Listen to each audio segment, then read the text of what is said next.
Barça 3-3 Inter, Yamal seul contre tous, Flick en pilote automatique et l'arbitrage complice d'un désastre organisé. Vous êtes presque 100% à regarder mes vidéos sans abonner s'il vous plaît. FC Barcelone 3-3 Inter Milan, une mascarade tactique, une masterclass de Yamal, et des fantômes arbitrales. 30 avril 2025 demi-finale aller de Ligue des Champions. Chapitre 1, une entrée en scène grotesque. Ce qui s'est passé au stade olympique de Montjuic en ce mercredi 30 avril 2025 ne peut se résumer à un simple 3-3. Ce n'est pas seulement un score, c'est une explosion de chaos footballistique, un condensé de génie brut, d'erreurs grotesques et de décisions arbitrales qui frisent le scandale. Le FC Barcelone et l'Inter Milan nous ont offert un match d'une intensité rare, mais surtout, une vitrine des incohérences tactiques et des failles d'un football européen qui, malgré son prestige, semble parfois orchestré par le hasard et l'absurde. Il n'aura fallu que 27 secondes pour que le rideau tombe et que l'Inter, tel un voleur dans la nuit, poignarde le Barça en plein cœur. Marcus Thuram, quasi invisible ces dernières semaines, surgit et marque dans un silence glacial. Où était la défense catalane? Sur la Rambla? En train de discuter avec Xavi sur WhatsApp? Impossible à dire. Ce but était moins une œuvre tactique qu'un témoignage du laxisme défensif barcelonais. Chapitre 2, un naufrage collectif maquillé par l'inspiration individuelle. L'Inter a récité sa partition avec un cynisme glacial.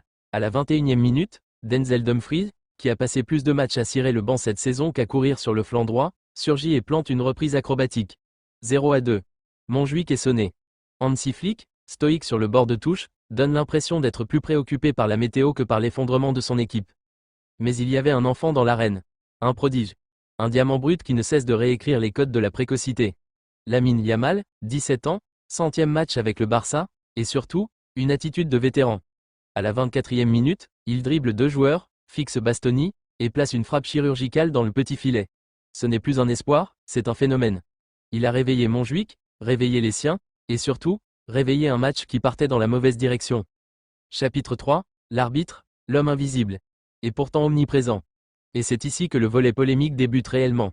Pourquoi l'arbitre n'a-t-il pas sifflé une faute flagrante sur Rafinha à la 19e minute? Pourquoi n'y a-t-il eu aucune vérification VAR alors que Barella semble avoir les deux mains sur le ballon dans sa propre surface à la 35e? Ce match, censé être un sommet du football européen, s'est transformé en parodie arbitrale. Les ralentis sont sans équivoque. Et pourtant, rien. Pas un mot, pas une alerte. Le silence complice de l'arbitre Michael Oliver alimente déjà les soupçons les plus sombres dans la presse espagnole. Le Barça égalise à la 38e minute, grâce à Ferran Torres, un joueur qui alterne le très bon et le fantomatique. Ce soir-là, il a décidé d'exister, profitant d'une parfaite. Chapitre 4, deuxième mi-temps, la folie sans direction. Le retour des vestiaires est censé être le moment des ajustements tactiques, mais du côté du FC Barcelone, ce fut plutôt un retour vers le néant. Hansi Flick, déjà critiqué pour sa gestion aléatoire des jeunes joueurs, décide de ne rien changer. Pas un remplacement, pas un repositionnement. Et ce choix va coûter très cher. L'Inter, en revanche, revient avec une mission, faire exploser les failles.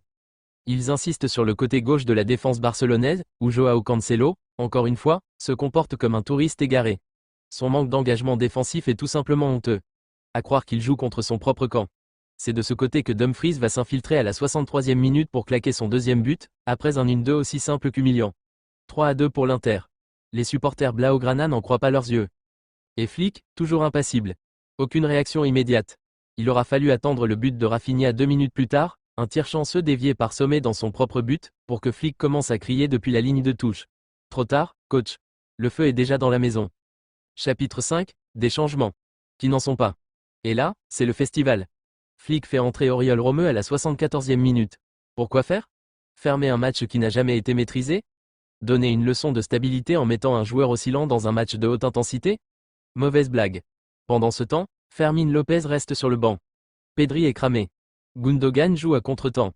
Et Lewandowski, fantôme absolu, erre sur le terrain sans jamais toucher un ballon décisif.